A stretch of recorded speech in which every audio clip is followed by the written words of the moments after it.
I don't know that the budget section, the plan, just for anybody watching, either live or recording, typically we would meet at 7 o'clock. We did want to meet and discuss some of the considerations around the proposed Lippy annexation.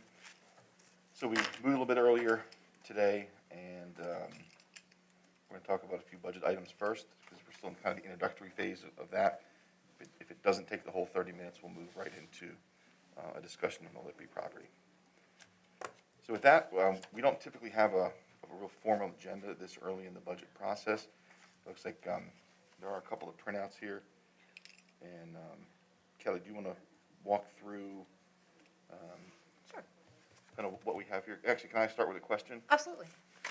So for 2021, I know that we had talked about, I think we did, is that what we budgeted? That For the we could- cybersecurity? Yeah, we could possibly We actually, just carry that over. we have money in. Right, we actually have $15,000 in the current budget that we're in. Yeah. And that was not enough to actually cover the preliminary work that had to be done, so it was recommended to possibly add some additional to that. Okay. And I remember talking about it. I know we met with somebody at one point. Correct. Which we probably want to do again, kind of reopen that Right. process. And so, yeah, just so you guys know. And then obviously, like this past year, we didn't really have a lot of consultants in to do anything above and beyond. So, with that, Kelly, I'll turn it over to you, and then anybody can jump in as they need to. Sure. I mean, I can start, I'll probably go to Rodney or Steve for their comments as well.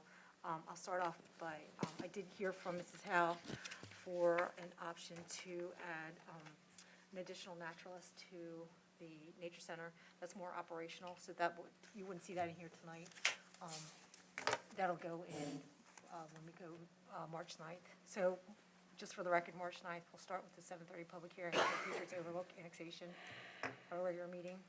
And then we do have, I did schedule somewhat of a maybe short budget work session afterwards to go over the rates for the water and sewer. So just a reminder, it's going to be a long night. Anyway, Steve mentioned going down to cybersecurity. We do have $15,000 in this year. I think our preliminary one we looked at underneath there was maybe $12,000. Parts of that we may have taken care of with CARES money for some of the equipment we needed for a VPN and so forth. So we're going to address that. The Historical Center, we talked about the sidewalk replacement in front of the museum. We had a roof on there in last year's budget. We had that replaced. So the only other item cosmetically was maybe looking to paint the sidewall that faces Long Lane. Right. That is really going to be more operational. It's in here just as a... Yeah. We can remove that annual alarm cost. That was more operational, but I checked with Westminster Security, and there's going to be no increase on that, so we can get rid of that. That was more operational than anything. Steve, do you want to talk about the administration and the camera? Yeah, we were kind of looking into doing something, some safety and security at Town Hall. We talked about it last year, then it raised its head when we had that situation in Tawnytown. So, we may want to increase that 5,000, additional 5,000 to do something here. That's off in the air. Camera upgrade. This building is getting to be like 4 or 5 years old, so I'm waiting on a cost to possibly upgrade the camera system. The service contract for the HVAC system, that's out.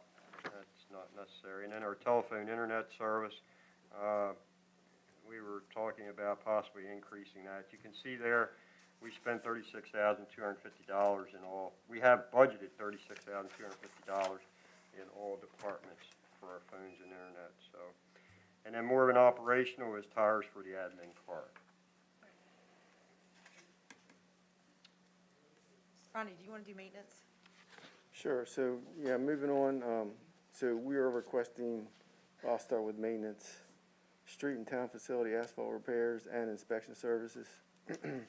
So inspection services, we set that at $12,000, and the 2-inch mill and overlay projects were at $347,500.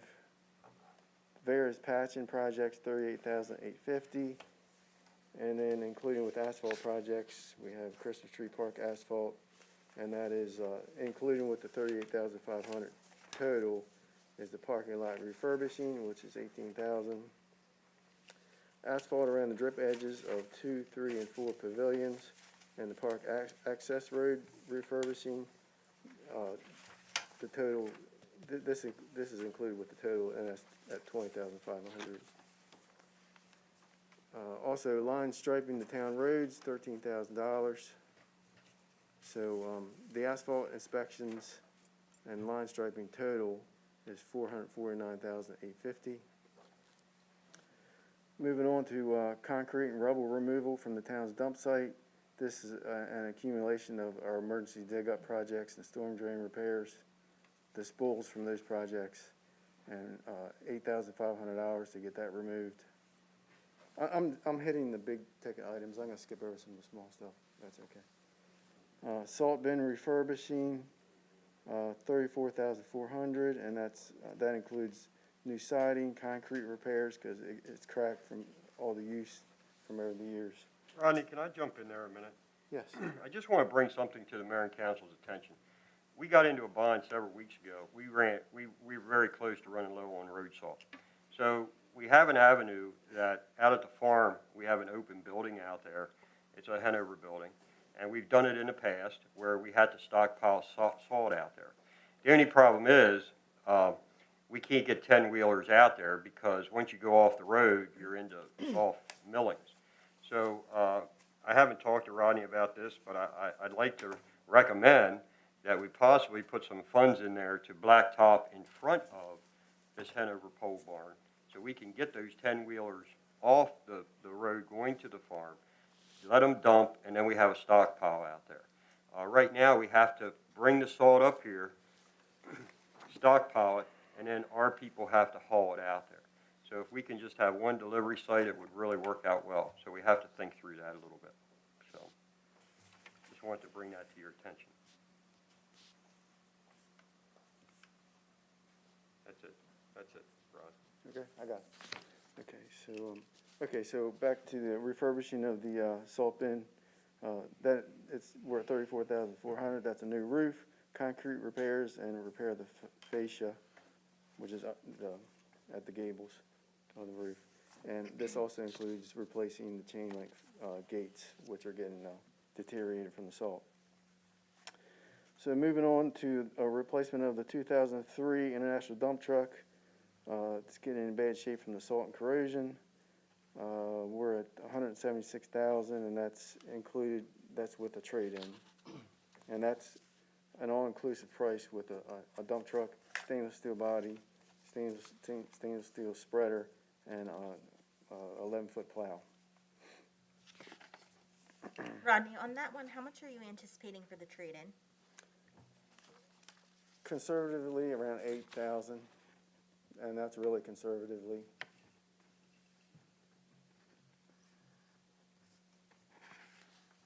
Now, that was a trade. I had a company come in and give us a trade-in. I mean, in the past, we've set things out and sold it for a lot more. For example, the farm equipment. Anything else on the truck? Have you gone through your list all the way, or you ready for comment? Pardon me? Or do you still have more to cover, or? Oh, yeah. Okay. So, let's see, where was I? Okay.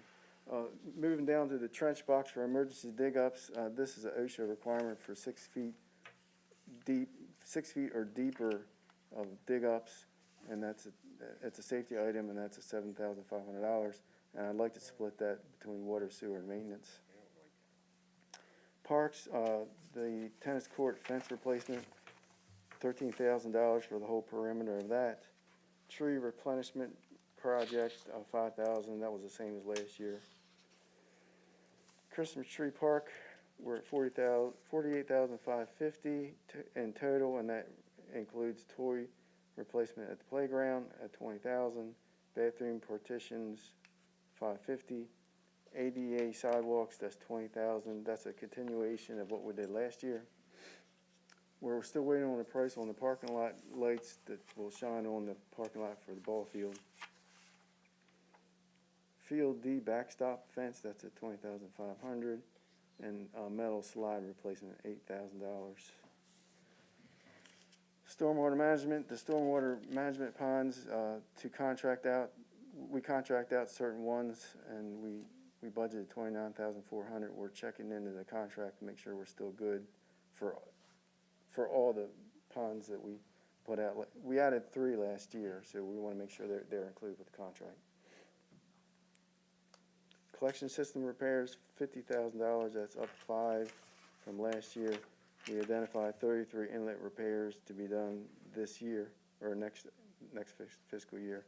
Camel Court, off of Camel Court, Southwestern and Susan Ann. Charlotte's Quest Nature Center, got a price from an outside contractor to alleviate the water runoff problem on the entrance road. That's at $12,600. So moving on to sewer budget request, inflow and infiltration, investigation and repairs, $38,000 on this.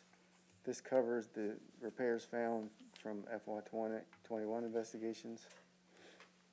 Meter and MXU radio read program, we're at $20,000 for water and $20,000 for sewer, $40,000 total. This covers radio reads for more of the routes, so they can just pull up to like 3 different areas on their route and collect all the data from all their locations. So also for sewer, we're asking for a truck replacement for a 2009 F-250. That's $42,500, and that also includes a trade-in. And again, this is a price that includes a plow. At the wastewater treatment plant, one of our tanks is getting overloaded with sludge. So for a sludge clean out for tank 2, it's $18,000. The sludge and the rags are beginning to clog up some of our piping.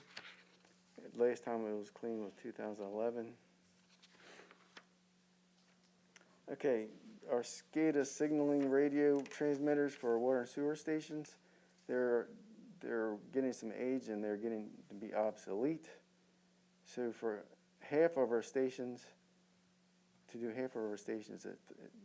replace them is $37,000, and that would be a 50-50 split with water and sewer because they control our water and sewer stations. So it would be $18,500 split. And to explain that a little bit more, the radios talk to a central brain at our treatment plant called a Scada, and that controls all our sewer stations and our water stations. At the spray field fence clearing, certain portions of the fence that surrounds the spray field are becoming overwhelmed with trees and brush. And for one section, it's 4/10 of a mile. To clear that 10 feet on either side of the fence, we're at $15,000. Okay, moving on to the water request.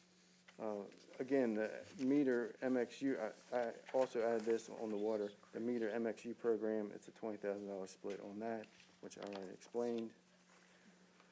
Also for water, we're requesting a truck replacement on the water side, and that's a replacement of a 2010 F-250, and same price on that when we're looking at the same size and model truck, including a plow. We're at $42,500, including that's with a trade-in.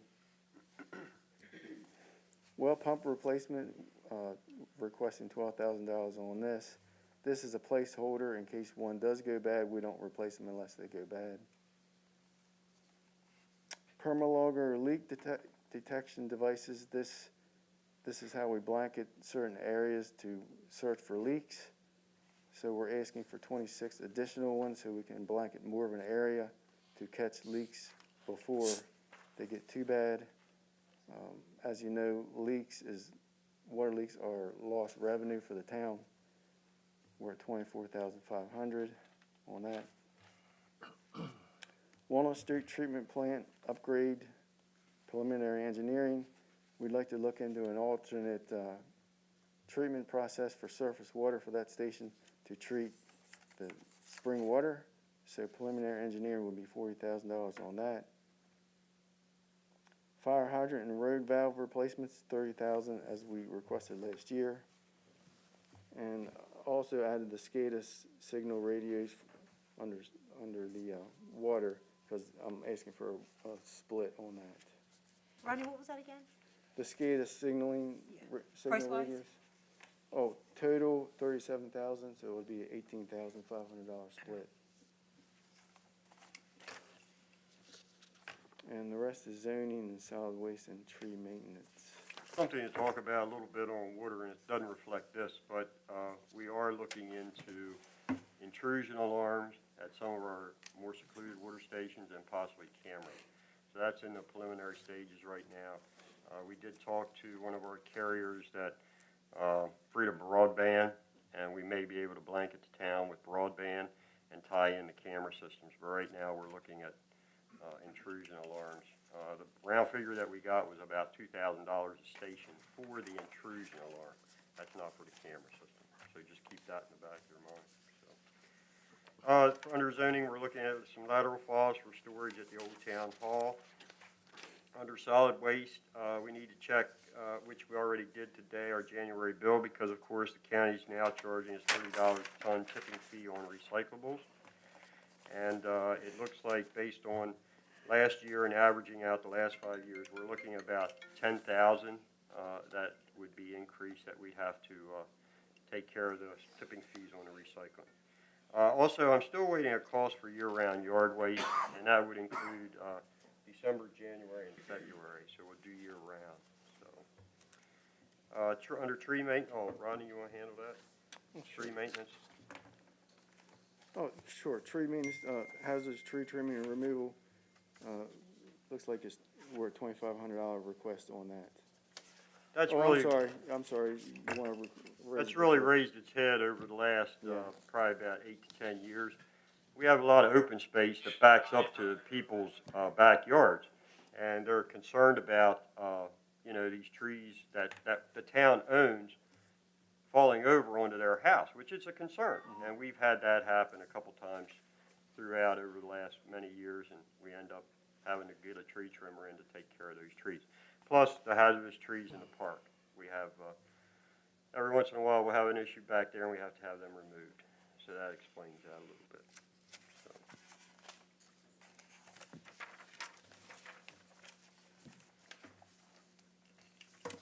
I think before we get into any details of Public Works budget, have you added all that up? I'm sorry, no, I have not, no. Any idea? 'Cause I'm just curious how this year's request compares to previous year's requests for Public Works. Again, that's a lot of items. I don't want to just get caught up in the number of It is, items. Yeah. And again, I want to make sure what we bring in for water is what we give out, because you're talking about 3 trucks. Do the guys submit the things to you and then you pare it down and then send it to us? Yes, ma'am. Are there things on here you can live without? I think probably the process for that, I'm sorry. Go ahead. Go ahead. It's like, this is still kind of like in a wish list, like stage, is that this then would get filtered into what we normally would see that Philly provides, we're gonna have like last year, like this year, and it's a lot easier to see the line items kind of side by side like that. So I think this is, at least my understanding was, the departments, including and then us too, right? It's sort of a, let's get things down on paper with some estimates, and then let's get it into the regular form that we use. And when we get to that point, I'd like to meet with the staff and come up with a list of things we can do without. Yeah, I think the Councilwoman House point though, but I think probably makes sense too, is sort of like I'm not saying it has to be on here, but you sort of know like we can't live without this, the sky's gonna fall if we don't have this. This could maybe be Band-Aided, and then this would be the lowest thing if we could fit. It seems like a pretty large wish list to me. That's all I'm just saying, like you say, compared to previous years.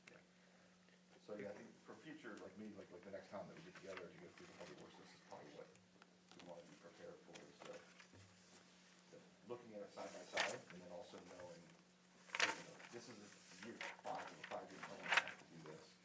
And then, maybe this one we can, put a Band-Aid on, he said.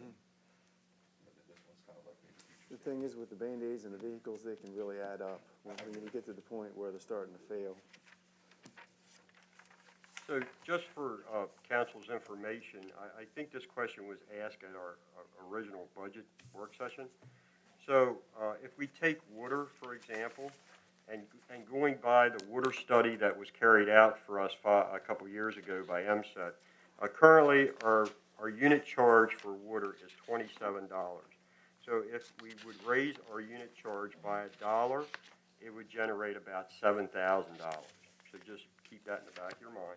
And then for sewer, our unit charge is $36, and if we would increase that by $1, it would increase about $6,000.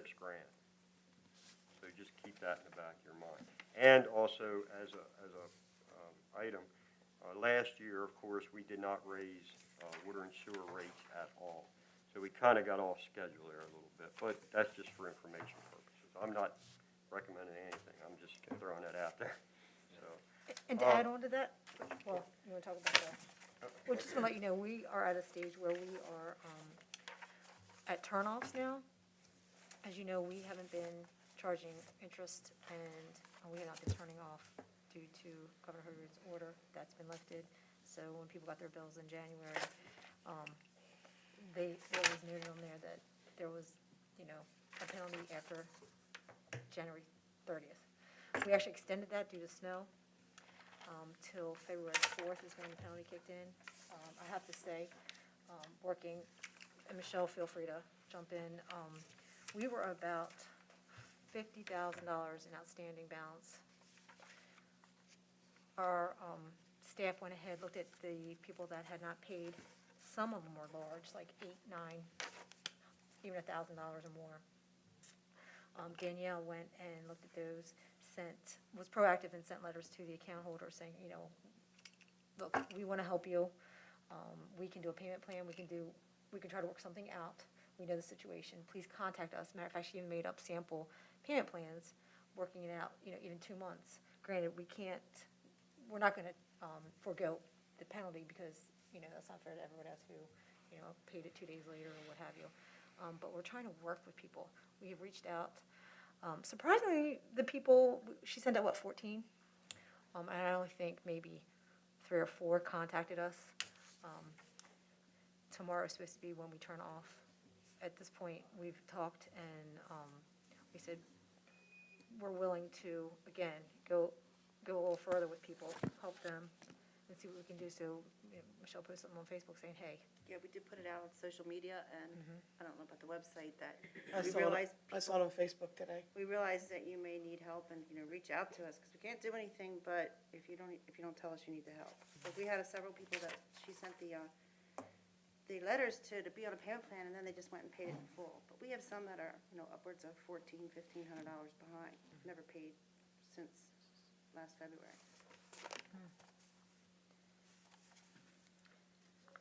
One other item for food for thought.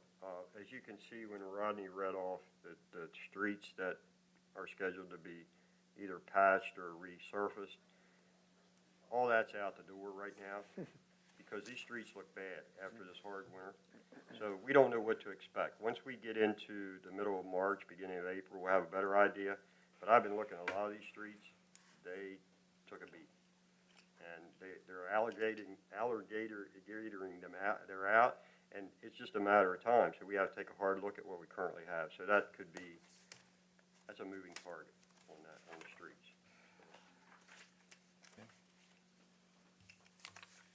But again, to Debbie's point, we're not at the time now to start measuring each individual item. So keep in mind, as Ryan pointed out, things you need to have, things would be nice to have. But don't be afraid to fight for what you think you really need to have. You need to do what's in the best interest of the town. In the end, we're going to decide what the town can afford, but you need to fight for what you think is right. Okay, thank you. Yeah, I think it'll be a lot better once we get it into the normal format that we can see, fiscal year 21 compared to 22. We can have a better visual on what we have. So, yep. And Rodney, this cost for the Nature Center, the $12,000, that's to fix that road? Yeah, that was actually to put a gutter along to divert the water off to the side and with a gutter to the left, if I remember right, with riprap to slow the water down and then to slowly let it It seems drain, like, drain. I was surprised at the cost Yeah. of it, but the issue is it rolls down that hill and then goes into the building. It goes under the door Yeah, is this was the to issue. divert to the left and out So, into, I think out into into- the yeah. the woods, yeah. And it was a reputable contractor, we use them, and they're usually pretty reasonable. I was just surprised, it needs it, but I just was surprised that it costs that much. Yeah, that came up, we had, one or two folks. We go down there a good bit to assist them to move that water, and I believe it came from, Mr. Smith and Mr. Skinner. And they asked, you know, what permanent solution can be done? Right, yeah, I know we've drilled the little gutter down the road, and that helped for a while, but then it just stopped. Okay, thank you. Chief, I apologize, I didn't mean to skip over public safety, but there, so, is there anything there? I think, yeah. Yes, sir. But planning ahead is, and you know, that we've been talking to the other mayors, the whole 8 can't wait, and the reform and request for body cameras, the mandates we're basically looking at, that's going to happen.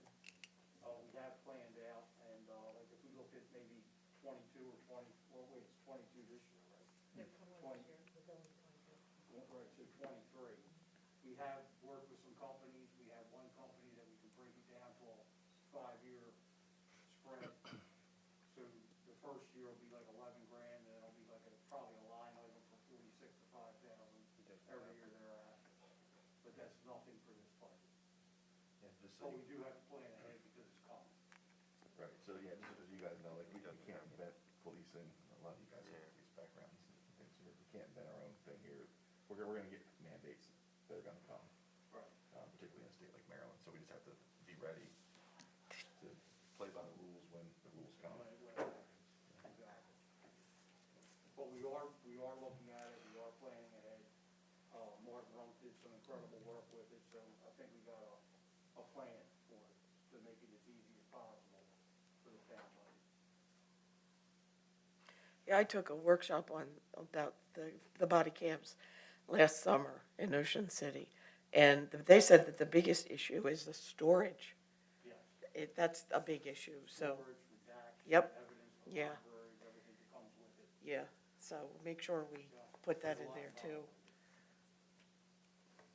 Then dealing with all the requests for the information, Right. like, it might cost us a whole nother FTE just to Yeah. manage the process. The price of the camera itself. Yeah, that's what they said, it's the price of the storage of it. Any other questions on the budget? And the other thing we didn't bring up is putting it in the forms. Once we get a little bit better idea, it's a very weird year for the revenue side. It's hard to predict kind of where things are gonna land, and things with the General Assembly are so kind of up in the air.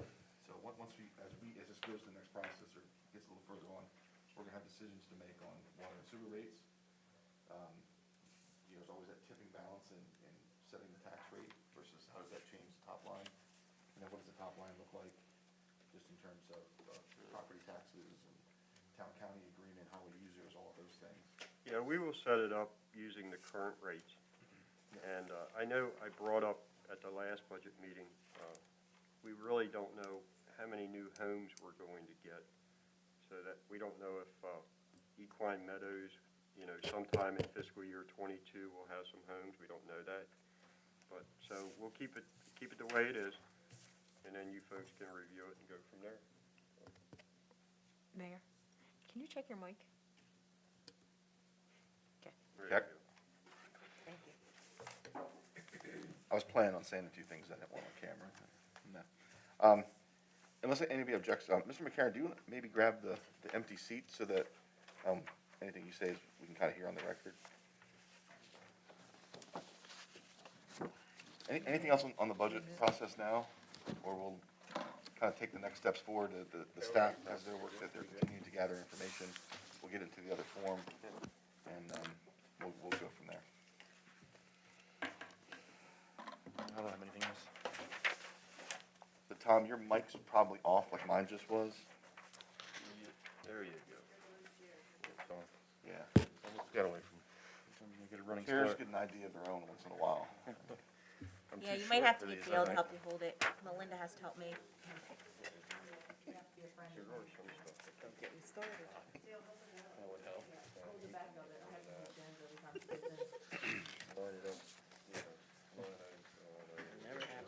At least he's got another chair behind him so he can bounce off.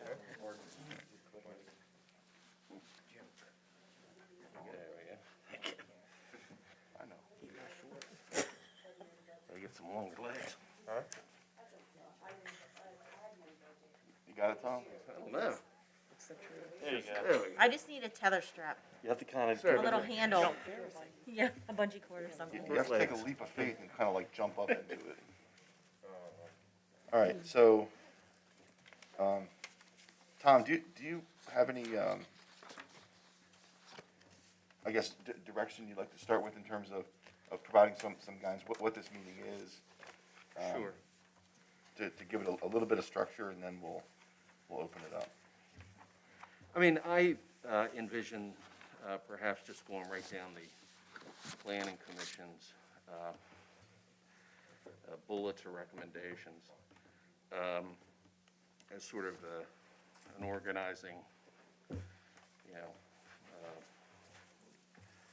for organizing the discussion, I guess. Okay, it makes sense. Maybe we can start with Michelle, if you want to kind of introduce these couple of documents that you have, and Okay, what I did put on, in front of you are the maps that were sent to us by the applicants to show if they annexed in, kind of an idea of what they proposed would happen, and if they didn't annex in.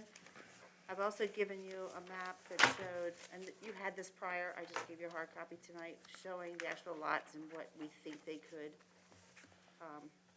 yield. That's the only information I gave you Okay. this evening. so just for clarification, for this small one here would be lot yield as is in a perfect world if nothing were to trip up and say that, you know, if this one says 25 to 27, like, That is the yield that could be done on them today, okay, what we are figuring as they are. Now, of course, the Lippy property was a guess. We don't really know till you go in there and do the environmental issues and see what you've got left. But the portion of the parcel that they're annexing that is in town could yield that many possible due to its Okay. size. so in a perfect world then, from a lot yield perspective, just looking at this is like 50 to 52 lots Exactly. as it sits right now. Then it goes through the process and maybe gets trimmed down some based on environmental or whatever else. Correct. Okay. And then these other two, just to make sure I clarify my understanding, and everybody else had the same question. I'm gonna call the one that has the road coming out closer to the church. They actually show down in the right-hand corner, if annexed, not annexed, it's very hard to see, but Yeah, I they definitely do, got it. they do show.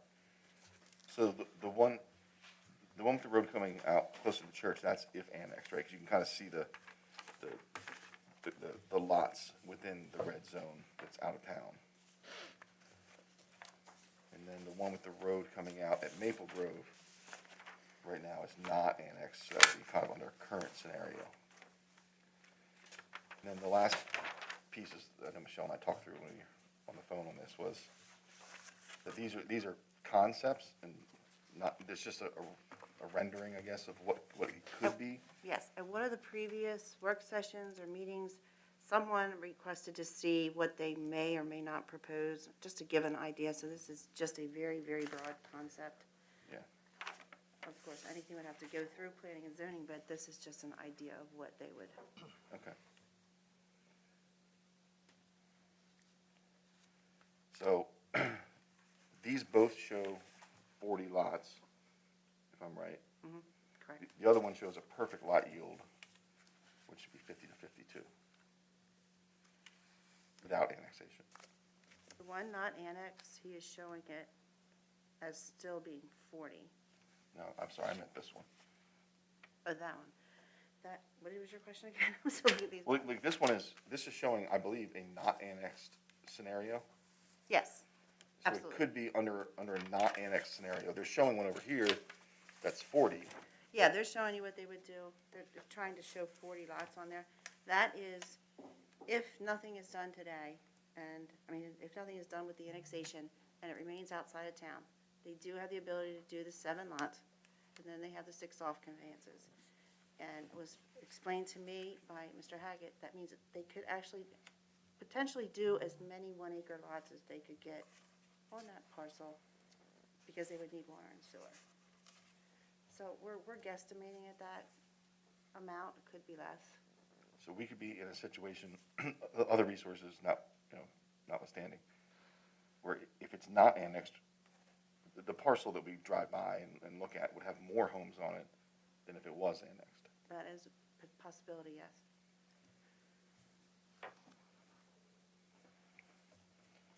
Okay, I want to make sure I understood it correctly.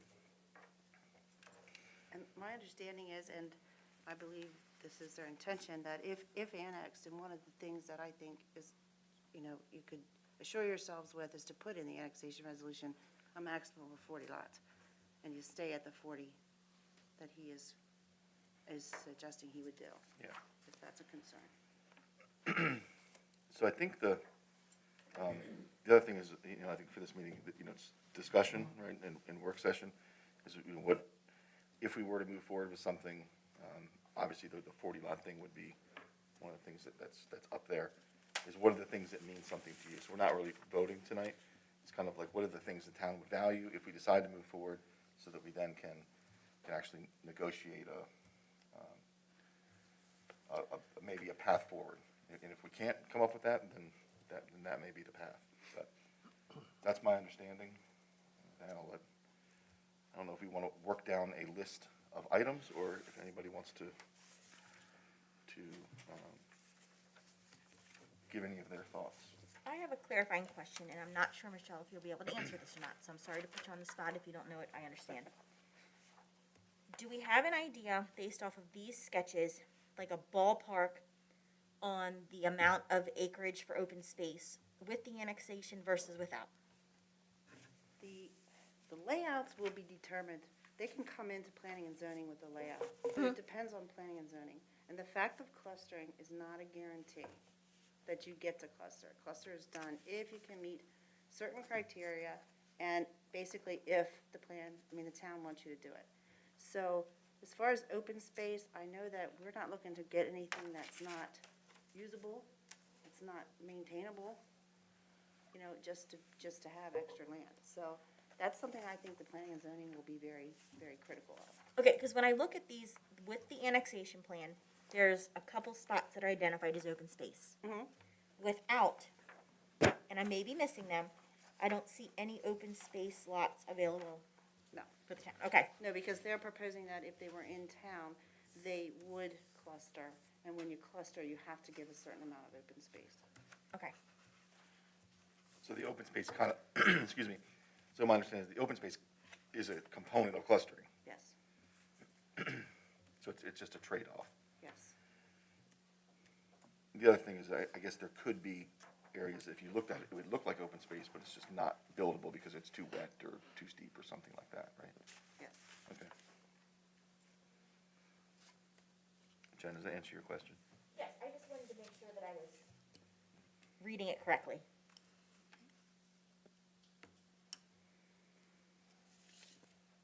Anybody else have any questions at this point, or thoughts you want to bring up? I've been doing all the talking.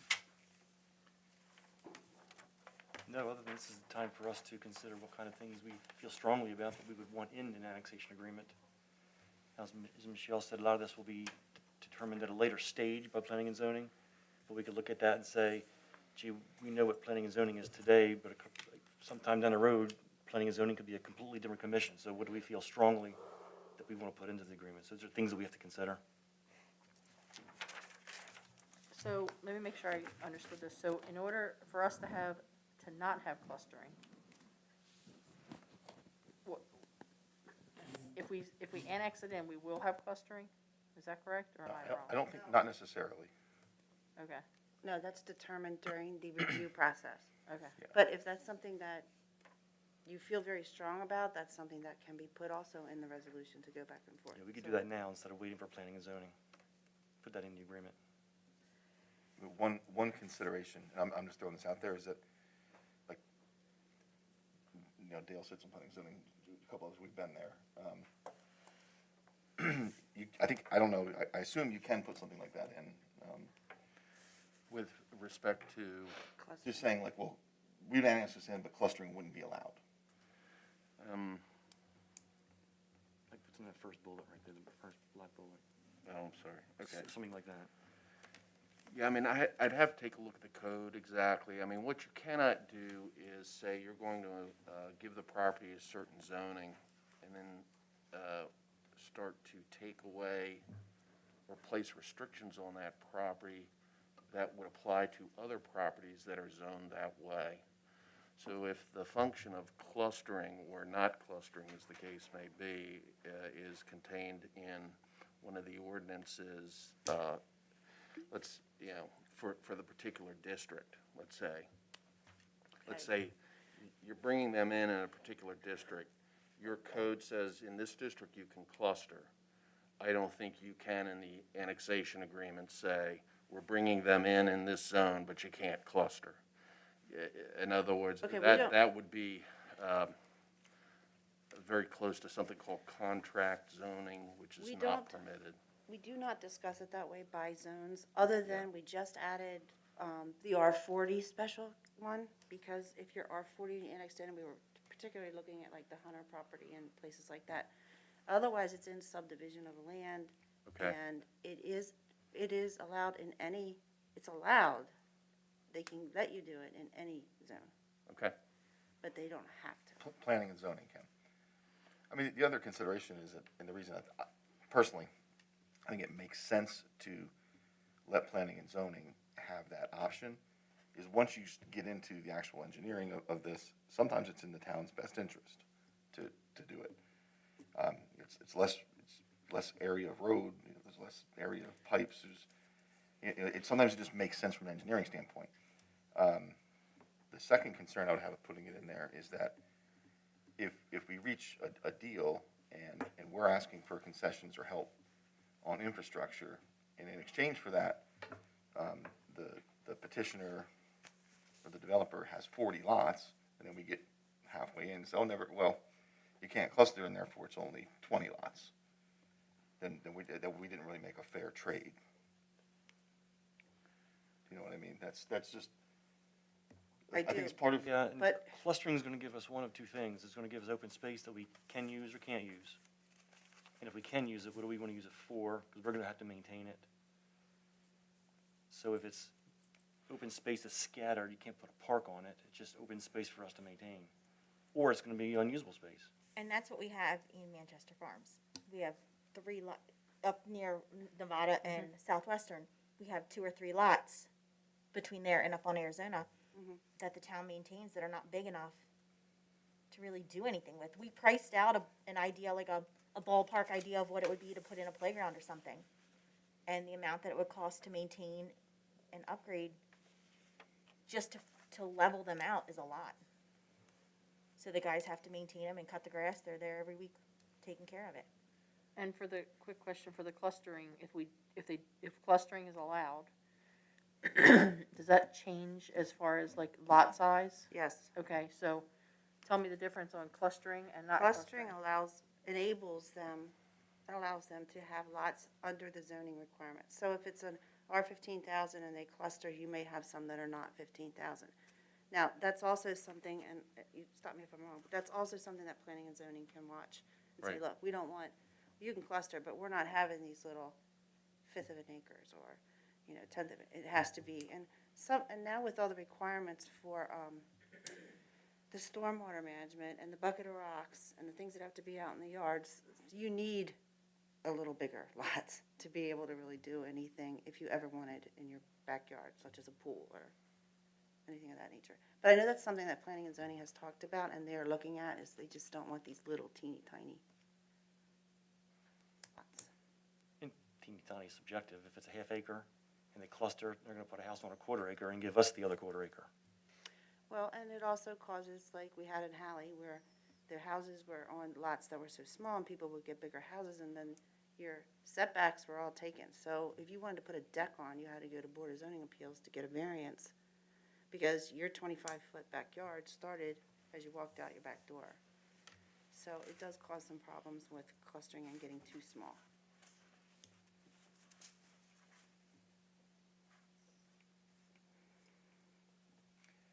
One of the issues is we live in a hilly area, right? It's just a fact. I don't know if the intention was ever to put a lot of top lots in the neighborhoods anyway.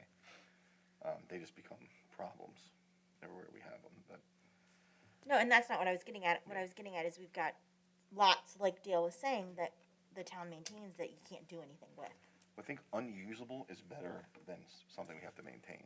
Right, so if you think of like Halley Hill 1, it's basically a cliff. I don't know that we maintain it at all. But if It's it's just, unusable, we have to maintain it, we usually. think we mow Actually, that side of that hill? Well, They had an responsible. HOA that was supposed to be maintained. HOAs usually maintained their open area. There is no HOA in Right, in Manchester Farms, there isn't one, so everything is maintained. All right, so what if it's, and I'm just throwing this out there, what if it's the wetlands that you can't build on? What are we gonna do to maintain that? I have no idea. We don't have any wetlands. We maintain. Well, that would fall under the county rules, for an area that would probably be undisturbed. You know, similar to what we have in front of Manchester Valley High School with the wetland down there. Right, that's kind That of what's would be getting at. undisturbed. This particular property, as I mentioned, has a pond on it. I mean, that little area could be developed in a way that pond could be used. I'm just throwing that out there, you know, so.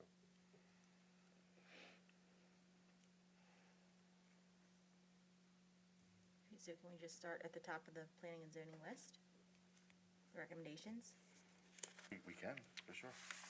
I mean, they've done all the back work on it, we should at least take into consideration their Yeah. starting points. So if I'm reading from the right spot here, somebody stop me if I'm not. I couldn't read on my phone. I tried to pull it up. It was alignment of Maple Grove Road to entrance and development. Is that the first one you have on there? Am I reading from the right spot? I have water and sewer, Yeah. Mr. Mayor. Oh.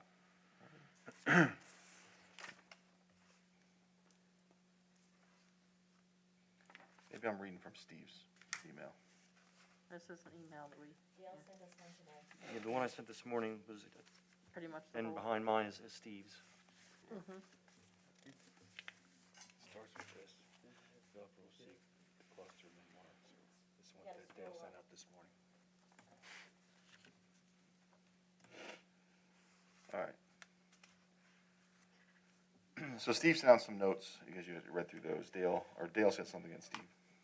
I just forwarded the Planning and Zoning Commission's Right. original recommendations. Okay, I got you. So developer will not seek nor be granted approval to cluster. That was just something for thought.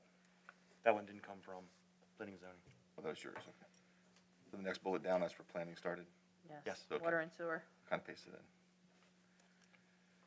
in. Water and sewer, all water and sewer costs related to achievement of development would be paid by the developer, including but not limited to pump station relocation. Is that the one next to the dentist office? Is that what we're talking about? Yes. Force mains, trunk lines, distribution lines, in keeping with previous project requirements, the applicant would be required to provide gravity sewer connection for existing adjacent properties, Sharma Drive, for future connections.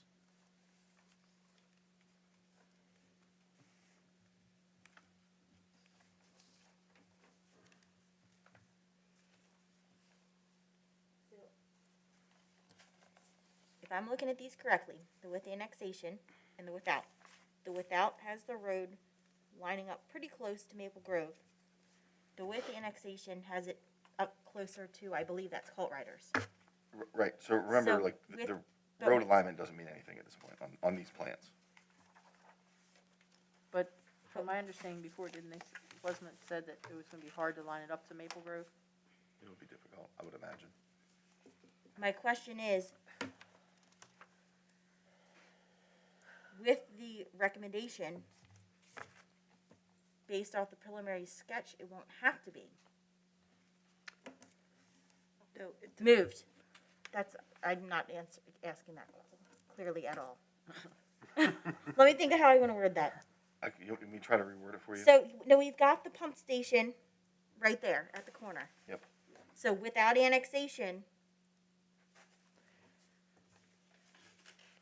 it wouldn't need to be moved? It might not need to be moved either way. I think what this proposal is saying that anything that has to be done from a water and sewer perspective, from an infrastructure, would be borne by them.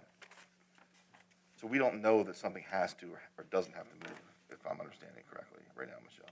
No, and I know that planning and zoning, one of their key points that they had made in the letter to you also is that first and foremost, they'd like to see that alignment of the road. So that's something that would all fall on. If in fact that we can get it to where it could be somehow aligned, maybe not perfectly, maybe it comes in an angle, whatever, a little more closer, then that's when the water and sewer costs and relocation, if it had to happen, would happen. Right. Yeah, it comes very close to the south pumping station, so I think with P&Z's recommendations, is that if anything has to be moved, it's at the developer's expense to move that or relocate it. Okay, thank you.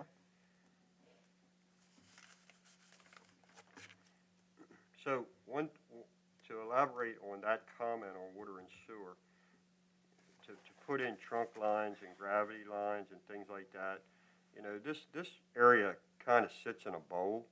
So a lot of areas, a lot of properties drain into that. So we have to keep in the back of our mind, you know, when we require these gravity lines to be put in to accept existing homes, that number of hookups may go from 40 to maybe 70, you know, with the existing homes that are on Shore Mill Drive. It has a potential of picking up, you know, the church, has a potential of picking up Valley View Court, possibly. So there's a lot of things that fall into play there. So, you know.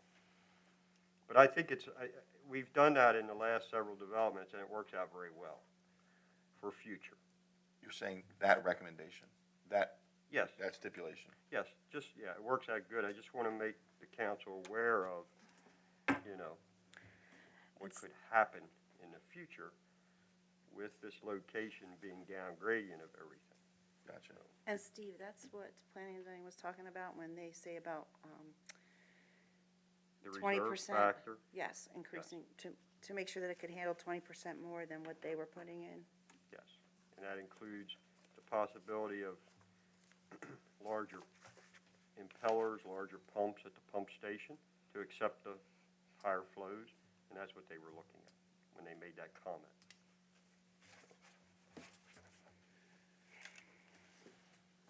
So that was the next comment, Steve, that water and sewer infrastructure with a 20% reserve for use of all towns' discretion for future connections. Correct. Right, so it's not, in layman's terms, it's the only way I can think is, so if it's not a pipe this big that can only handle these 40 homes, it would be something that, hey, if we have to hook up these other We 40, have to look ahead. has to be a Right. big enough pipe to That's handle correct. that. Okay, Big enough pipe and make sure the pump station is sized correctly, and yes. gotcha. Okay. So that's that one. The next one is transportation. All transportation costs related to achievement of the development will be paid by the developer. Annexation should be primarily accessed from Route 30, secondary access from Southwestern. So, let me finish that one here. If Southwestern Avenue is approved by State Highway and the town's secondary access, it may need, will need upgrades to the existing portion, sidewalk, curb and gutter, any remaining portion. Preferred Route 30 access should be aligned with the traffic light. The developer should pay for all road improvements to the intersection. So this is saying, in layman's terms, you're putting in this development, you pay for all the improvements to the roads, and this is where we want the access point. That's what I think the recommendation is. Yeah. Correct. And that the town wants to be included with any of the meetings with the state highway for that access, point. Gotcha. Anybody have any comments or issues? A limitation on number of units in development that may access Southwestern and Charmel prior to any. I believe this was, you want to answer that one? Well, I think part of it was to not overburden Charmel, because we know it's already burned enough. So the idea was to avoid access to that.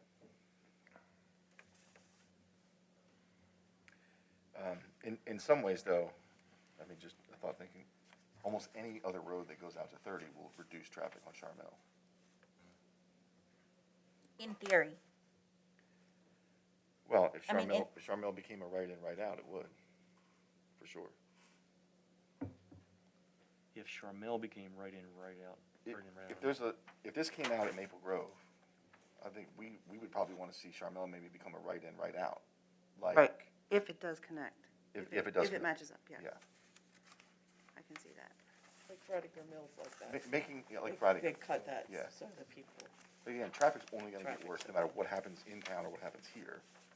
Making less, particularly in the morning, Yeah. out of Charmel is a little dicey sometimes. Right.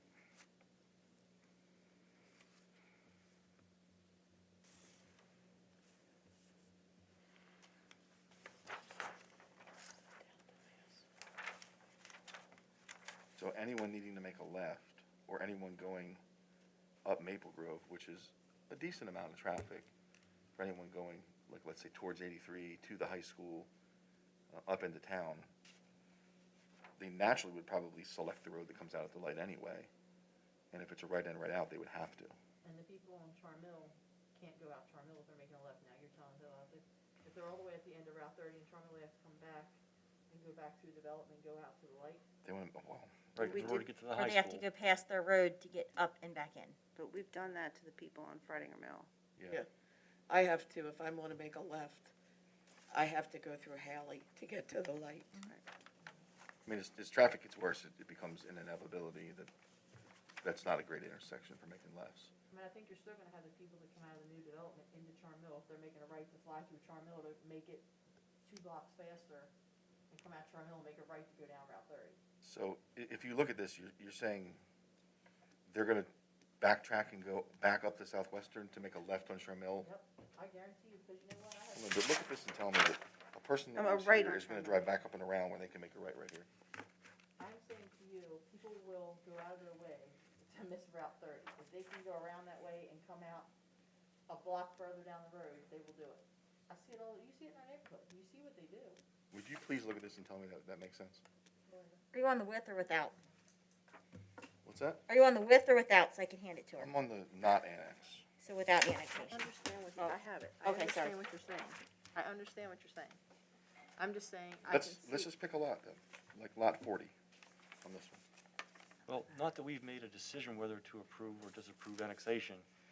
Just by virtue of us discussing what might go into an annexation agreement suggests that we should be looking at the approve map. Okay. Well, if any. Now, again, we may decide not to approve I'm not saying it's annexation at all, definite, but I'm just saying but while we're in the context that of you these, may see people doing that. That's all I'm saying. Yeah, you may. So we'll look at the if approved one. Like, let's look at like these, like in this cul-de-sac.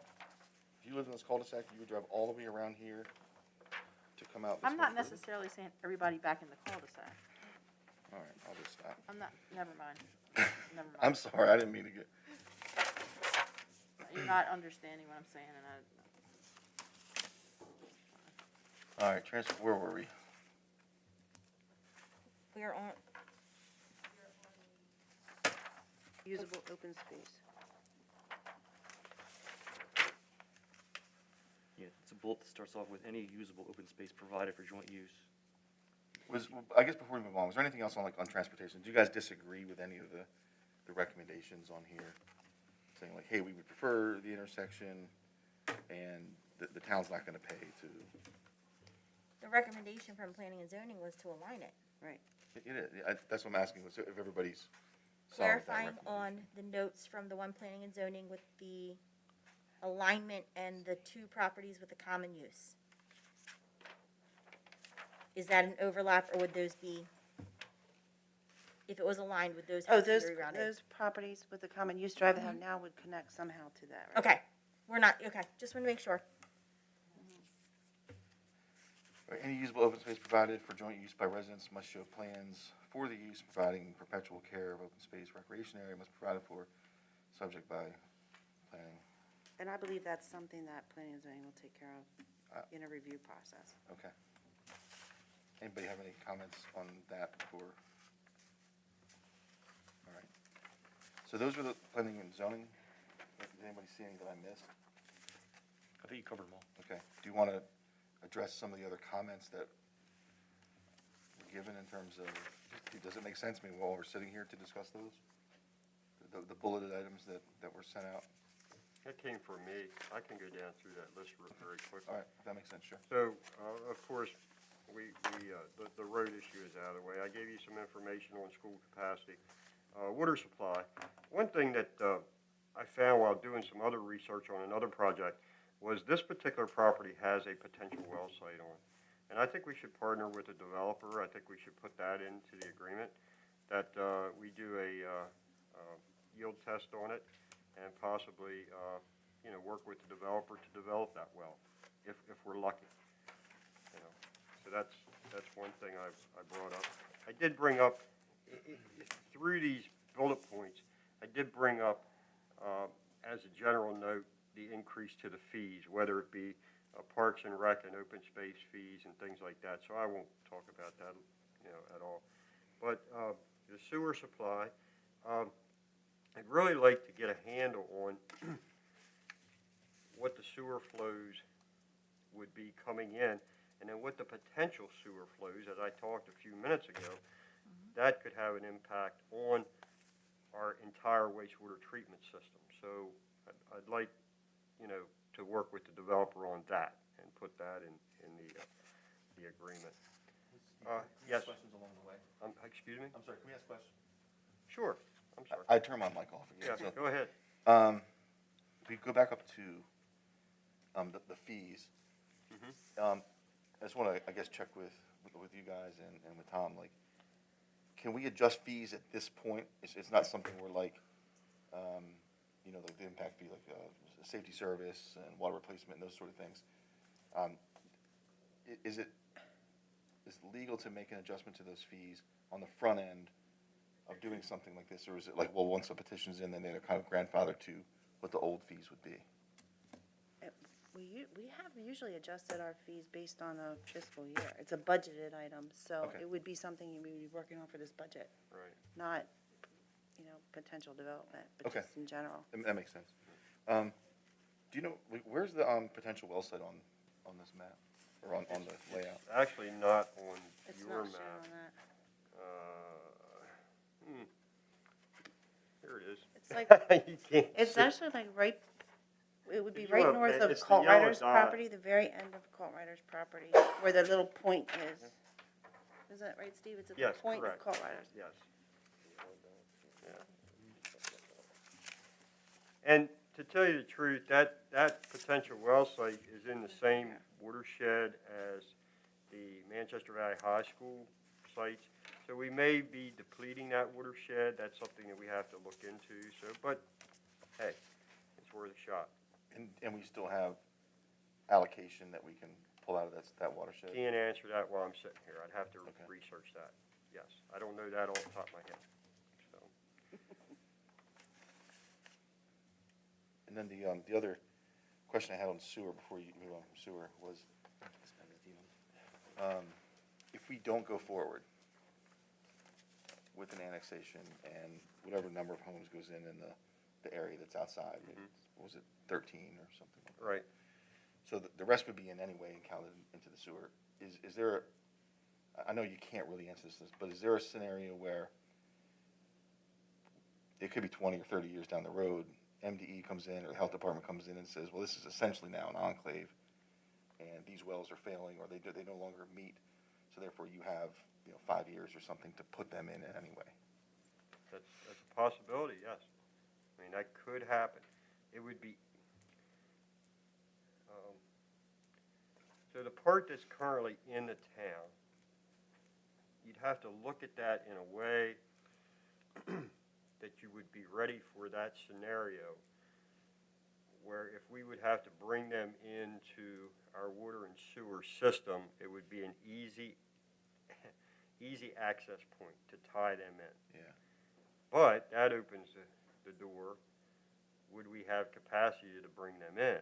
So, it's kind of a, Yeah, it'd Yeah. become the capacity, and then the thing that gives me the cause of the concern is sort of like pushing something like that out where we could have a bad outcome, is like that White House that we're dealing with up there. Yeah, that's a perfect example. But yes, could that happen? Yes, it could. Yeah, I mean, we were in a situation way back when we had homes right out the road here that were in the county, that their wells were drying up. And we were real close to tying them into town water. Did we have the water to tie them in? No, we were going through the same drought as they were going through. Yeah. But, yeah, it was close. So, and it's one of those things where, like, even if they're outside of town, Right. they're in our community. Right. Right, and if they become Yep.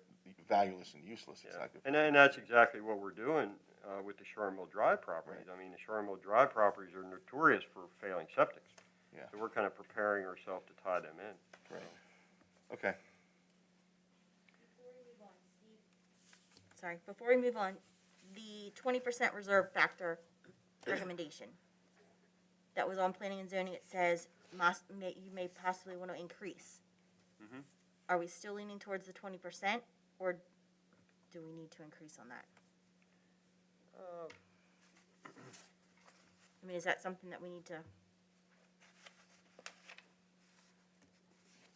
We,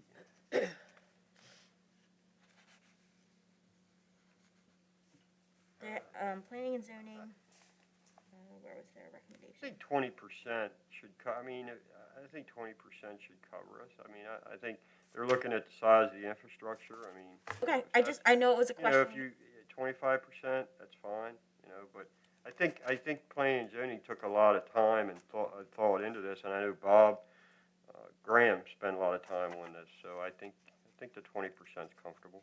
Okay, just because it was a question that was posed, I wanted to make sure we Correct. looked at it. Yeah, and I think I put in my notes that it may want, we may want to increase that, but, so. I talked a little bit about, I'm sorry, any more questions? That was I talked a little bit about the sewer, of course, and then the Parks and Rec, we talked about that. Safety, fire, and police, we talked about raising that safety service fee. The roads, we don't have a detailed road plan on that. It's kind of difficult to estimate the miles of additional streets, but, of course, that would be taken over by us. And then the stormwater management, as Michelle alluded to, Hallie Hills has homeowner association, which they take care of all the stormwater management facilities up there, which works out real well. I don't know if this is going to have a homeowner association or not, possibly, but I think we should look into that, let them handle the mowing of the stormwater management ponds. So That's a good question. So I have a question there. So can we require an HOA at this point, or is that something that the builder, not the developer, does? Well, I brought that up, if Michelle remembers and Dale remembers this, I brought that up during Equine Meadows. And I said, look, you can see in our budget that we just finished, how much it's costing us to hire an outside contractor, plus the ones we do ourselves. It's tremendous. I mean, you're probably looking at 45 to 50 grand a year to take care of these stormwater management facilities. So anytime we can get an HOA or someone else to take care of it, hey, that's great, because we would still have to, do any of the work that has to be done. But on a routine mowing basis, it's a lot easier to let the HOA do it. So, And again, that came in during the planning and zoning review process. What was the answer? I think they're looking at doing that because think so, there's too. sidewalk that needs to be maintained throughout that's not right. in front of houses and the stormwater. How many homes is Equine Meadows? Yeah, I think it's 31, Why am I thinking 32. 31? It's, depending on how they handle water flow, it's Yeah. 30, 31, 32. They could cut them back a little bit, but it's ballpark. Is that reasonably, I know this is an awful question, reasonably big enough to have an operating HOA that could handle these kind of things? I don't know. There wouldn't be that much that would have to be paid for out of the HOA, I wouldn't think, with it just being stormwater management and And by that, you mean like mowing, not like if like EPA changes like guidelines or something? I don't know what happens with that stuff, do you, Steve? I didn't hear you. What happens if there has to be some major repair? to. Oh, we would do that. We would have to, that would be, Like- like So it's just a maintaining. $1 million repair routine comes in. maintenance, mowing and things Right. would be taken care of by the HOA, but anything major, and that includes any collection system, storm drains, pipes, anything like that. Yeah. That would be on our shoulders to take care of. But the question was, can we require them to have an HOA? Well, I can't answer, I don't know. Yeah, I can't answer.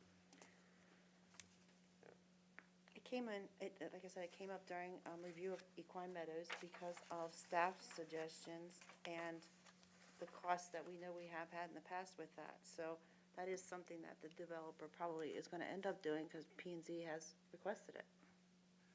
So, well, and maybe I'm asking it the wrong way, is that something that the developer does or the builder does?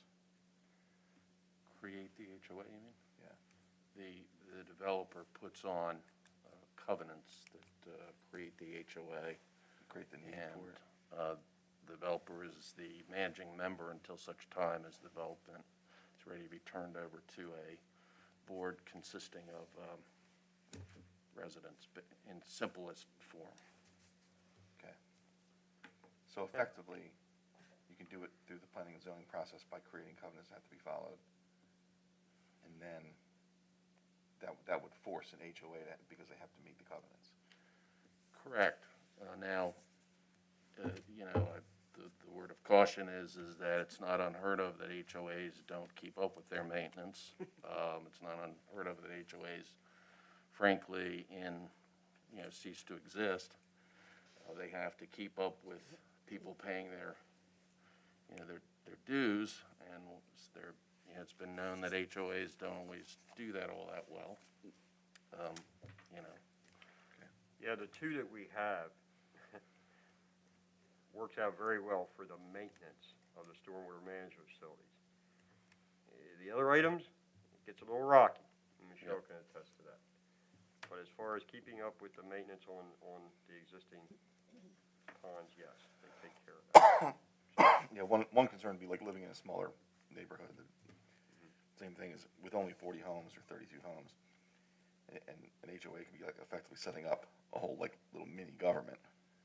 It's sometimes hard. They to have a get. lot of power. Right. They have a Sometimes lot of hard power. to get good folks to commit the time. Yes, that's correct. And you have And then they don't want to 300 make their, homes, it's a little easier. they don't want to make their neighbors mad.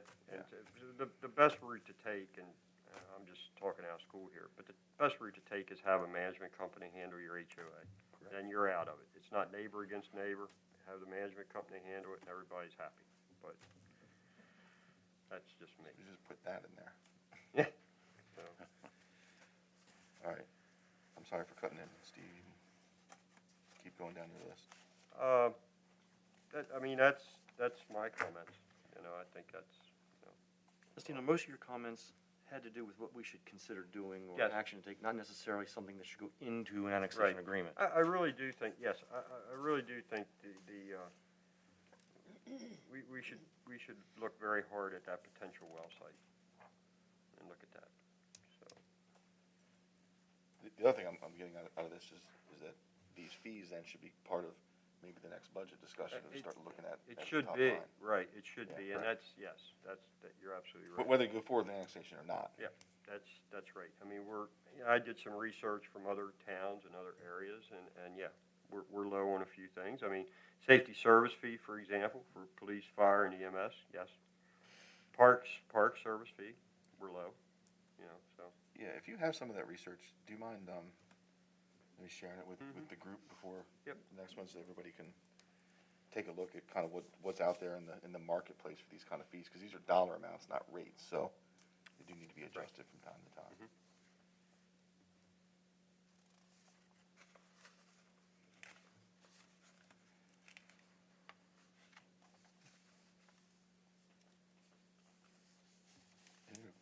Any questions for Steve on? Again, so Steve gave us a lot of food for thought, not necessarily things to go into the annexation agreement plan. Right. Well, I'd say Yes. other than a commitment to work with us on the well, I don't know how to word that, on the well site. Yeah, I think that would be good. I mean, you've heard me say this 100 times before. I don't want your money, I want the water. And that's what we have to look at. So if we have a potential well site there, maybe we could do some drilling, do some quality and quantity testing and see what we have out there. You know, we might come up with or we might come up with dry holes, you never know, so, but it's worth a shot. And even if we do drill a well out there, it's in an area that it doesn't impact anything, we can always use that well as an observation well. So, it's something to think about. Does that need to be part of an annexation agreement, or is that something that we can work with the developer on? I would put it in the annexation Okay. agreement or a companion agreement, you know.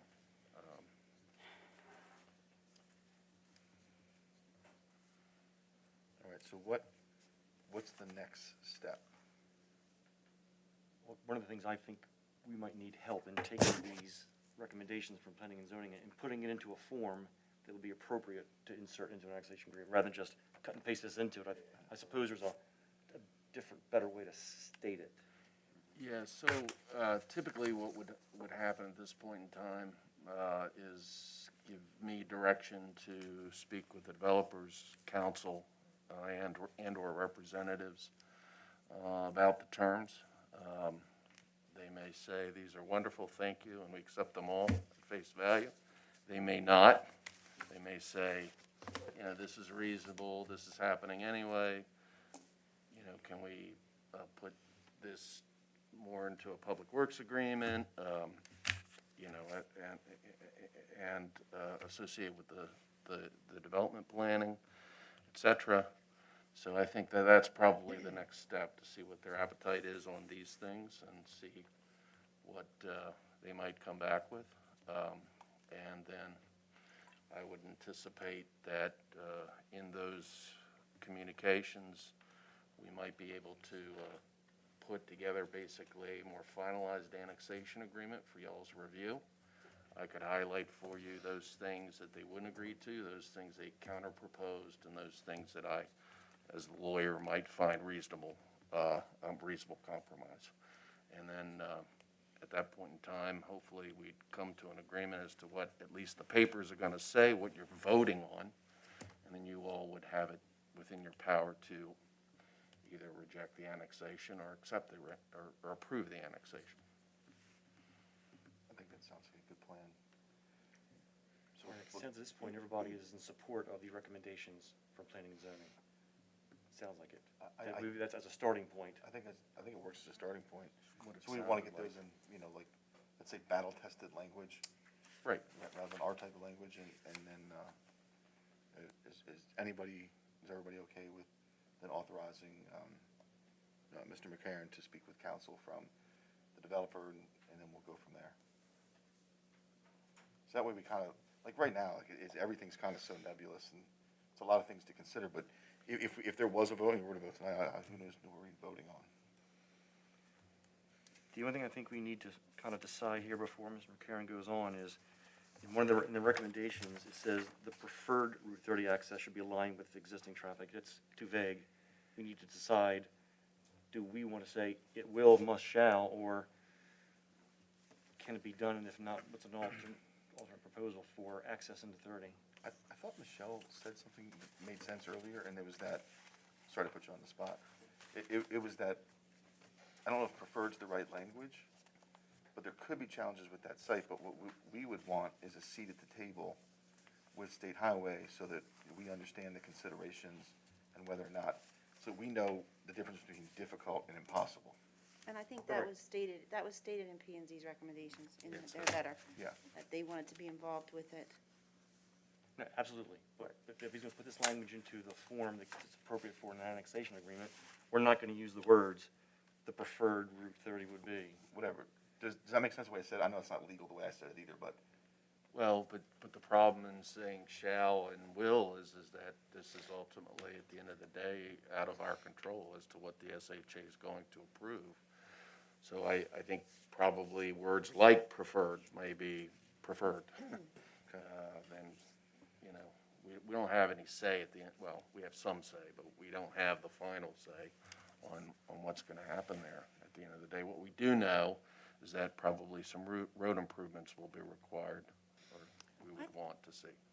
I think previously you were involved in that when the Black Farm was brought in, wasn't it in that resolution that Hallie was to line up with?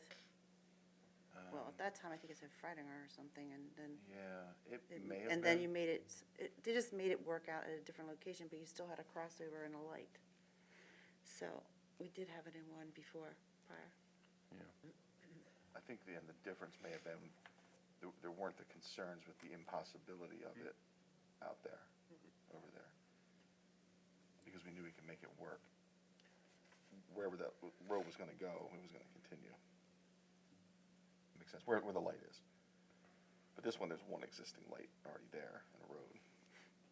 Michelle, let me ask a clarifying question, because Ryan was saying earlier about right in, right out on Charmel. Would that be, despite what we do here, wherever State Highway says to put the road, would that be State Highway's decision, right in, right out on Charmel, or would that be ours because they'd be making right off of a state highway into a town road?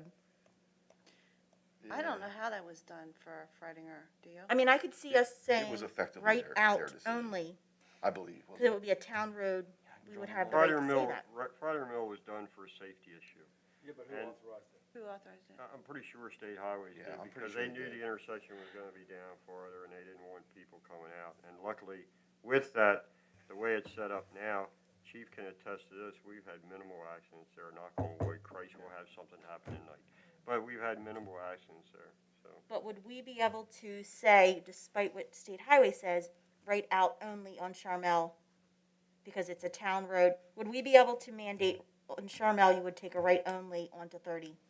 I think this is some of what would be done when you are working with State Highway on this project, Yeah, and you're Okay. all at the table Because- there together. Okay, right, they would pull in their traffic people and say, yes, we feel this is a pretty good idea, or not, it's not a good idea, and, you know. okay, let all right. the expert- I was just curious who had to say on that.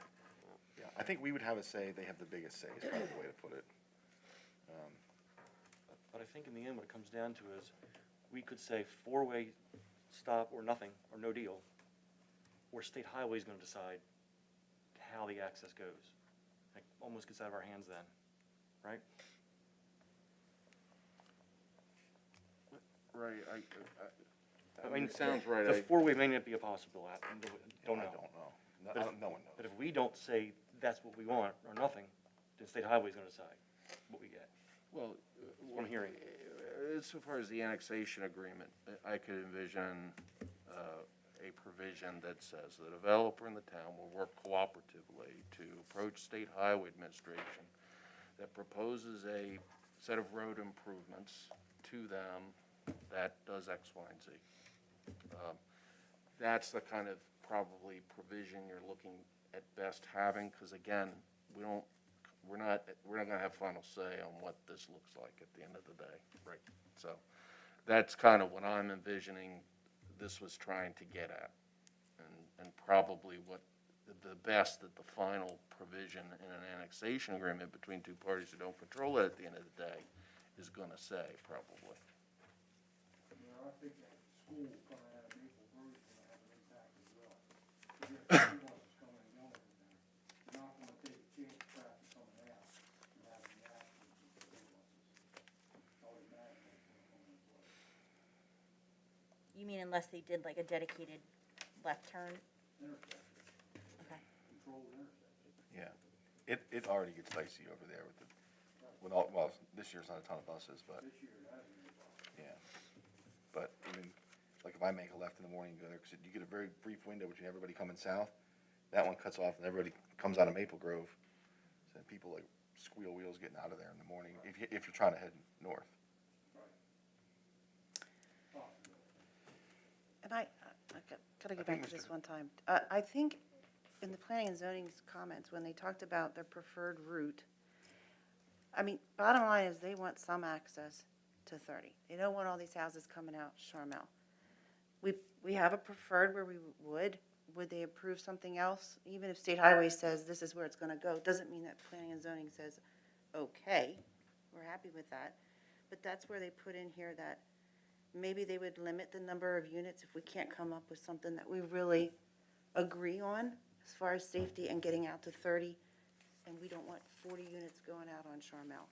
So I think that was their other little comment on there Yeah. for the limitation on the number of units, and that was until everything was determined and they were happy with where it was gonna be. I would think, to Chief's point too, like State Highway wouldn't be happy with additional 40 units coming out of Charmel at this point. Yeah. Which I think is kind of the point that, that Melinda was trying to make in a roundabout way. Yep. I got you. Mr. Hill, did you have a comment? And is this mic on over here? Do you mind? That one's on. It's on? Should be.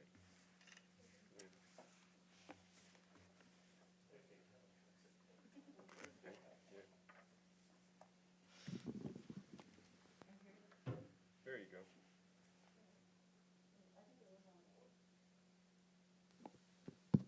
Now we're there. I'd just like to make a couple comments. Generally, the things that we've talked about, as I think we mentioned at the last Zoom meeting, they're part of the review process. And the only thing that I think gives us serious heartburn is this state highway access.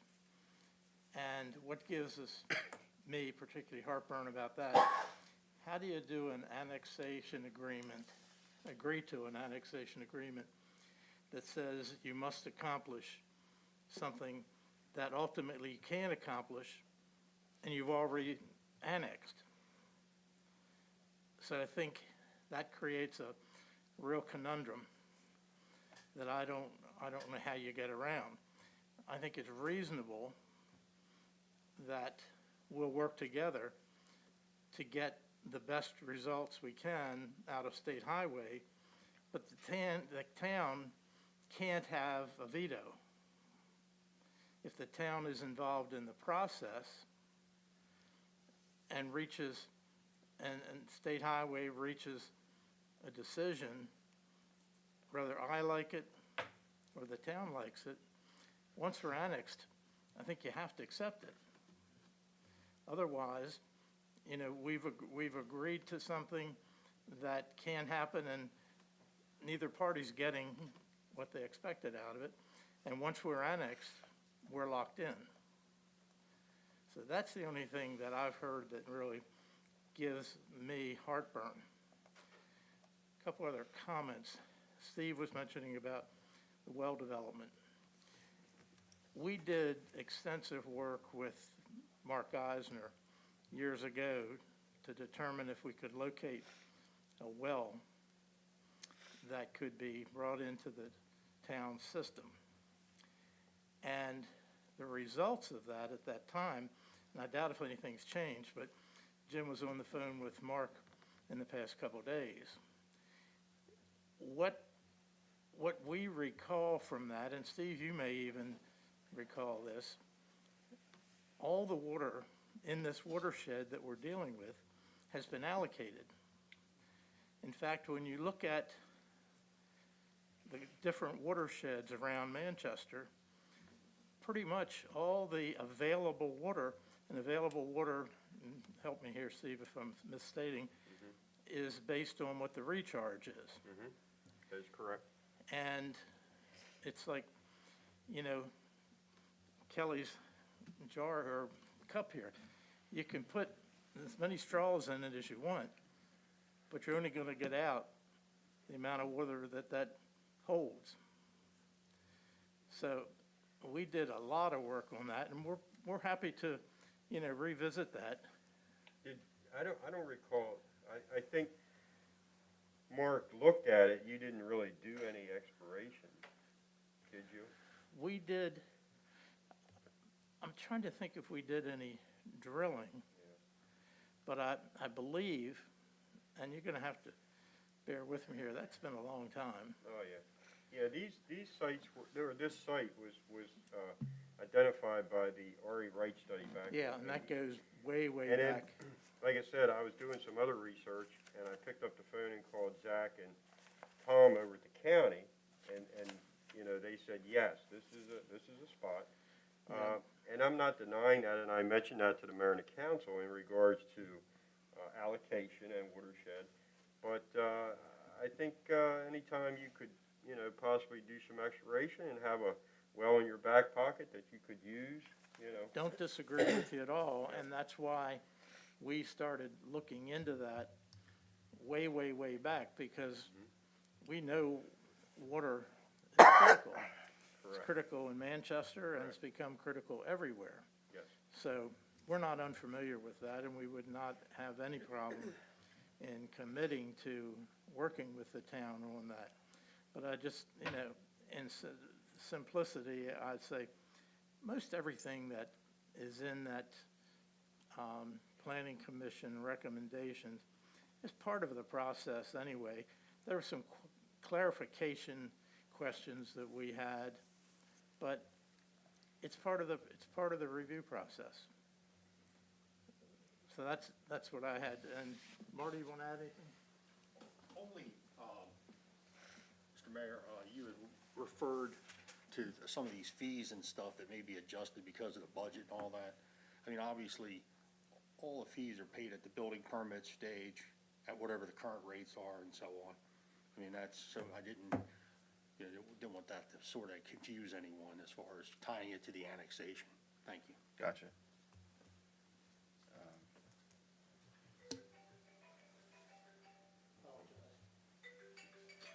Okay. I have a question. It's just not a And quack. it'll be, I'll ask Dale, because, on the clustering, since that's been discussed a lot, and the reason I'm asking most of these questions is because the people that live in the town have asked me to ask these questions. And I'm curious myself, is this something we can put in there as well, or is that something we cannot? Well, that's a decision that could be made later by the Planning and Zoning Commission. We just need to decide how comfortable are we with allowing them to make that decision however long from now. How strongly do we feel? Okay. Mr. McCarron gave an example of when we might not be able to, but I think Michelle kind of clarified that in this case we could. Okay. So that's just, how strongly do people feel about saying, we just don't want clustering? Okay. If I may just address that, one, the clustering part, I mean, if as we go through layouts with the Planning Commission and so on, most of the layouts that you see that are in front of you, a lot of the lots are probably 15,000 square feet and 20,000 square feet respectively in the zones they are. And most of the lots are actually even a little larger. So, I mean, what happens with the clustering, when you go to the cluster, whatever you go below 15,000 or 20,000, you have to put that in open space minimal. The maintenance of the open spaces obviously would be, then you create the HOA to maintain the open space and other stuff associated with the development. When you do technically Euclidean conventional zoning, and I make every lot 15,000 square feet or larger, or there's technically no open space requirements. You just do as many cookie cutter lots as possible when you're doing a subdivision. I don't think that gives you the best end product from a planning standpoint, but I think that, like, there's a million ways to design the thing. These sketches were done 5-6 years ago, and they were presented to the Planning Commission. We worked through various just discussions, and then the Planning Commission, obviously never approved anything because nothing was officially submitted. It was all basically just, a very, very, a what if. And we were just going through and from that point, obviously, the town revised the master plan, put the thing in a growth area, and here we are today. So, I mean, we plan on working with the Planning Commission. And like I said on some of the Zoom meetings, I mean, we'd rather work with one Planning Commission than two Planning Commissions. I'd rather just be working with the town. That means the town's gonna be working with SHA, with us, to try to get the best plan possible. I can't, and I agree with Mr. McCarron, as far as the alignment, that,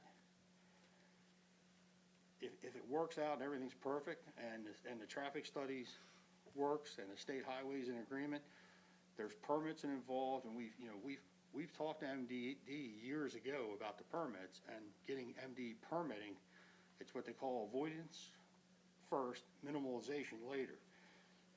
Obviously, by shifting the thing up the road, you avoid it. And that's what they, you know, and we even have some responses to them from that. But again, that was 5 years ago, so we plan on, obviously, once we get the direction, if we can get annexed, then we'll be going through all this stuff, working with the planning commission and so on. And as Mr. Hill said, you know, the stuff that you've talked about, most of it would be reviewed from a planning commission aspect and through the adequate public facilities ordinance anyway. So I didn't have any problem with it. I know he didn't either. And you have design criteria that Public Works has to approve on everything anyway. In clustering, if we take our 20,000 half-acre lot, cut it down to a quarter acre for the house, quarter acre back to us, we're not adding the number, if I'm not mistaken, we're not adding the number of homes that can go in there. We're just putting them on smaller lots and creating open space.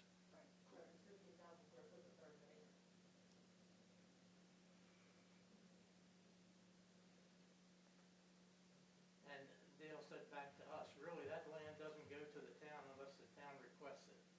That becomes part of the homeowners association property. If they're, like Steve was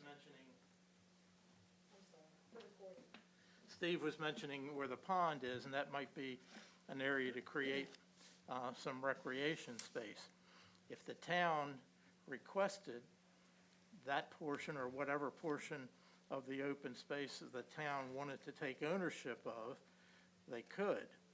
But the open space belongs to the homeowners. And that's why you have the HOA and you have the requirement that they pay into funds to maintain everything.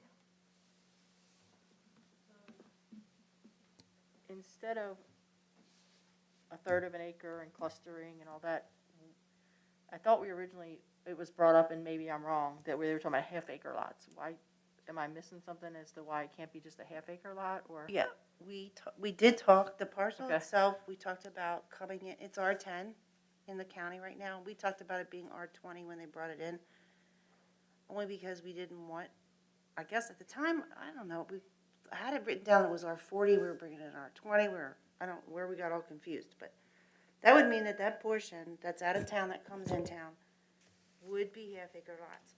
The portion that's already in town is R15 right now.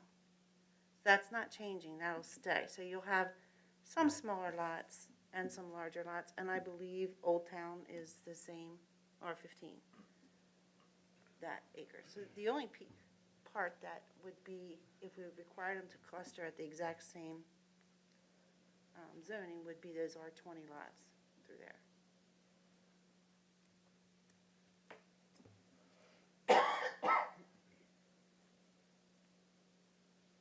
Any other questions?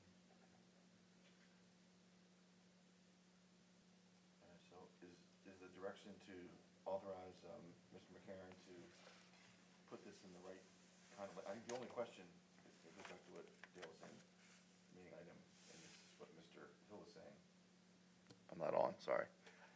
The only question would be then, and I think I agree with Mr. Hill, is I don't know that we can put must align there or shall, because then we're putting a condition on there on the other side of the road, so to speak, you know what I mean, on the other side of the event. And if that becomes impossible, then where does that leave us? But I think Mr. McCarron said that we would use the word preferred, because we can't mandate it, or something similar to preferred. I just want to make sure Yes. that was clear, so to think that, Yeah.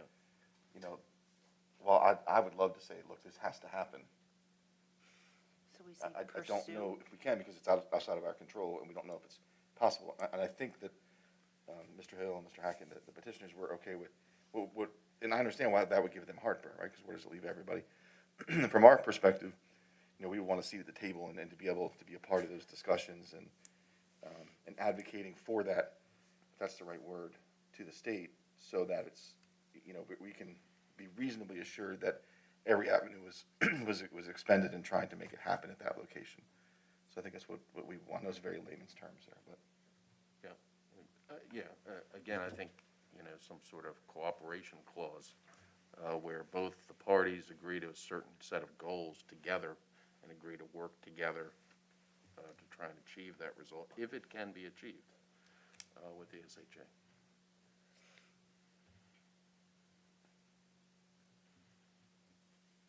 Right, and I was just speaking generally in theory earlier. We just need to understand that we'd be going into this knowing that that may not happen. We may not get that four-way intersection, and there could be some other access, that's all.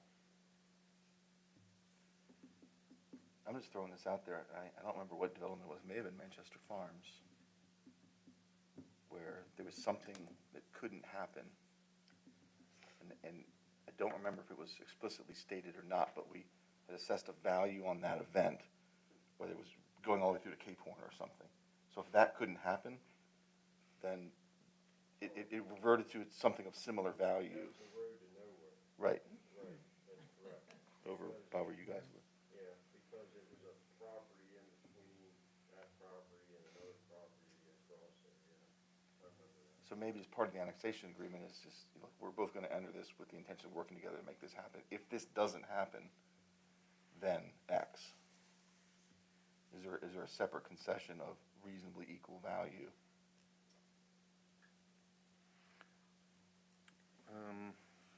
We, Yeah, I'm just thinking out loud here. Not- we've only done that, we did that with, Bob Ward also in, with the Charmel improvements. Remember, we did put some money aside, we did require him to put money aside so that we could improve Charmel because we knew it was gonna bring, more Right. traffic, like the turn lane. We also had him put money aside for, possibly a widening or cutting of the hill at Burt Fowler and Park Avenue, because traffic came out that way and that was a hazardous. We've done stuff like that, but I don't know what concession you would do on this. Yeah, I don't know either. I've seen those off-site improvement provisions more in public works agreements than I have in an annexation agreement per se. Right, Um, I believe that's where ours were, in the public Yeah. works. All right, then with that, are we good moving forward? Mr. McCarron's gonna put that together and talk with council, the petitioner, and then report back, and then we'll have something more tangible to discuss in terms of. So, Mr. McCarron, will your report back be actually something in writing in that document for them to look at? Okay. Yes, All right. yep. So, Ryan, just to make sure I'm understanding what you just, I want to make sure I'm wrapping my head around. So you're requesting authorization for Mr. McCarron to work jointly with council on the other side to wordsmith the recommendations, which would then brought back for our vote. He's gonna put it in the actual resolution itself and The give you a annexation copy and agreement. let you Okay. see all that. And In then we would vote on, consultation we'd with do their the council. presenting the resolution and we'd vote then. I think, Or And we could say, no, we don't like this. It'll be yes, no, With or this. we'll, okay. yeah, I think the way that he said it was, Mr. McCarron said it pretty well, was that we're authorizing him to take the Wordsmith recommendation it. and put it in there, right?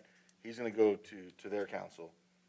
They are likely to come back and say, these are no problem, let's talk about this one, this is unreasonable. I'm just making that up, and then Right. that may go, and he'll provide a recommendation back to us. Right, How- and I'll highlight for you what may be in disagreement, or what the counter proposal is, and then in private, privileged way, I will give you my advice on it. So, do you have an idea on the timeframe for that kind of process to go through? I would hope in the next couple of weeks, I don't anticipate, too long a process, I hope. Okay. I mean, I would hope that it would be able to go through this council before elections, because if you bring in 3 new people, they're not gonna know what's going on. I mean, it's gonna be like starting over. If 3 new people could come in, I mean, I that could think that'd happen. be the intention. I'm Sounds sorry? like everybody's okay with that, so, you think a couple of weeks if you're gonna work on that, Yep. I guess you're in pretty, regular contact with the town staff here too. Yes. We'll keep everybody up to date, like, hey, this happened, it went out, kicked it over to the wall to the other side, expecting a response, let everybody know. So I don't think, it's a work session, so I don't think we vote on it. I think we just, if everybody's comfortable with it, I think we just move forward. No, but then that would potentially have us voting at the April meeting? Well, potentially, sure. Okay. And if the other I mean, I candidates- can't see it being turned around in 2 weeks to have it at March. No, that's probably too fast. And if the council members pending do not seek or get reelected, when's our last meeting, May?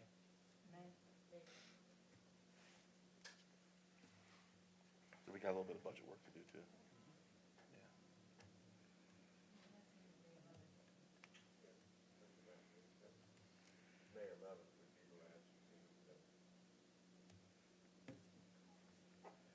All right, are we good for tonight then? Unless anyone has anything else? All right. Kelly, for our next meeting, council meeting, is 7:30, budget at 6:30 still?